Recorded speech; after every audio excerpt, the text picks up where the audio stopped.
अगर आप भी अपने आम के पौधों को इसी तरह सेहतमंद बनाना चाहते हैं तो फिर आप 3 काम करें। एक, जो पानी है उसको तने से 2 से 3 फुट दूर रखें, और दूसरा, जहाँ पे तना है इस जगह को ऊंचा करें ताकि जब भी बारिश आए तो इसका पानी जो है वो बजाय नीचे जाने के ये उस नाली के अंदर डिलीवर हो जाए। और तीसरा, गर्मियों में आप मल्च बिछा के इस जगह को अच्छी तरह कवर कर दें। अगर आप ये 3 काम करें तो आम के पौधे भी इसी तरह जो हैं वो सेहतमंद होंगे और इसी तरह जो है वो तंदुरुस्त होंगे। अच्छा राणा साहब, आप ये बताएं कि आपने बेसिकली ये जो आइडिया है ये कहाँ से कंसीव किया है? आप तो ट्रेडिशनल जो मैंगो बेल्ट है उससे काफ़ी दूर हैं, तो आपने ये चीज़ें कैसे आपके जहन में आई? सर, हमारे एरिया में सिदरी जो था उसे सबसे ज़्यादा जो था डाईबैक का और साड़ी जिसको कहते हैं उसका बहुत ज़्यादा प्रॉब्लम था। मुँह साड़ी। मुंह साड़ी का।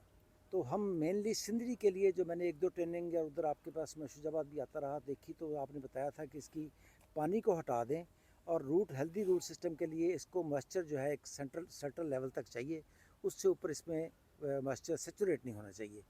तो मैंने, अगरचे ये प्लांट सिंदरी का तो नहीं है, ये रट्टे वाले का प्लाट है, लेकिन मैंने अपने तमाम ऑर्चर्ड में जो है इसी टेक्निक को अपनाया।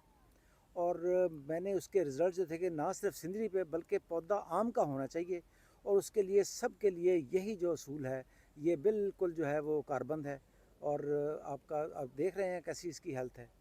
तो मैंने ये उसी सिंदरी के उससे मैंने ये आइडिया लिया था सर। ये राणा सखावत अली खान साहब, ये देखें, ये जो ट्रेडिशनल मैंगो बेल्ट है उससे बहुत दूर हैं, ये खानपुर सिटी के साथ ही है ये एरिया। अच्छा, ये इसमें बेसिक्स हैं क्या? अगर आप इस जगह को देखें तो ये जगह ऐसी है कि जहाँ जिसके अंदर पानी नहीं जाता, जिसके अंदर सिर्फ मॉइस्चर ही आता है, और इसके अंदर हवा, नमी और एक मुनासिब टेम्परेचर हमेशा रहता है।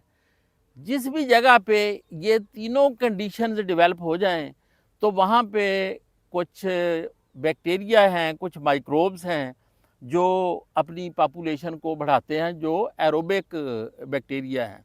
उनका काम ये है कि वो जो न्यूट्रिशन ज़मीन के अंदर पड़ी हुई है इनसॉल्युबल फॉर्म में, वो उसको हार्वेस्ट करते हैं, उसको प्रोसेस करते हैं और make it available for the plant. तो वो जो है वो सॉल्युबल फॉर्म में आ जाती हैं और पौधा उनको इनटेक करना शुरू कर देता है। तो इसमें फिर न्यूट्रिशन डालने की ज़्यादा ज़रूरत नहीं होती। और दूसरा, यहाँ पे इन स्पेशली इन कंडीशंस में जब आपको मॉइस्चर, टेम्परेचर और एयर तीनों चीज़ें मिलें तो ऐसी जगह पे माइकोराइजल फंजाई बहुत ज़्यादा ग्रो करते हैं। जो माइकोराइजल फंजाई हैं वो प्लांट फ्रेंडली फंजाई हैं, तो इनको एरोबिक कंडीशन चाहिए, इन एरोबिक में ये सारे जो हैं वो मर जाते हैं।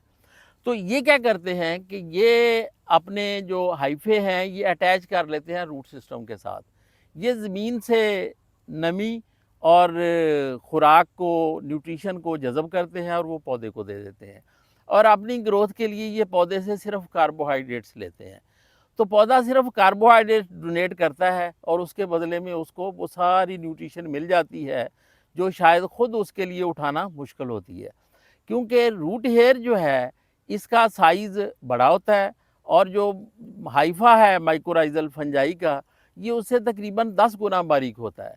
फिर रूट कैप तो सिर्फ अपनी कैप से ही पानी को और न्यूट्रिशन को एब्जॉर्ब करती है, लेकिन उसके जो फाइबर हैं, उसका जो थ्रेड है, वो तो हर जगह से वो अपनी टिप से भी एब्जॉर्ब करता है और साइडों से भी एब्जॉर्ब करता है, पानी को भी एब्जॉर्ब करता है और न्यूट्रिशन को भी एब्जॉर्ब करता है। तो इस तरह वो पौधे को बेतहाशा न्यूट्रिशन प्रोवाइड कर देता है। आप इस पूरे प्लाट को देखें, इस प्लाट में कोई ऐसा पौधा नहीं है जिसके ऊपर कोई साल्ट बर्निंग हो, जिसके ऊपर कोई आपको मुँह सड़ी की अलामात नज़र आए, जो कहीं से भी कोई शाख आपको नज़र आए कि इसके पत्तियों का साइज़ छोटा है या इसकी ग्रोथ जो है वो एबनॉर्मल है या इसकी इंटरनोडल डिस्टेंस जो है वो पत्तों का कम है।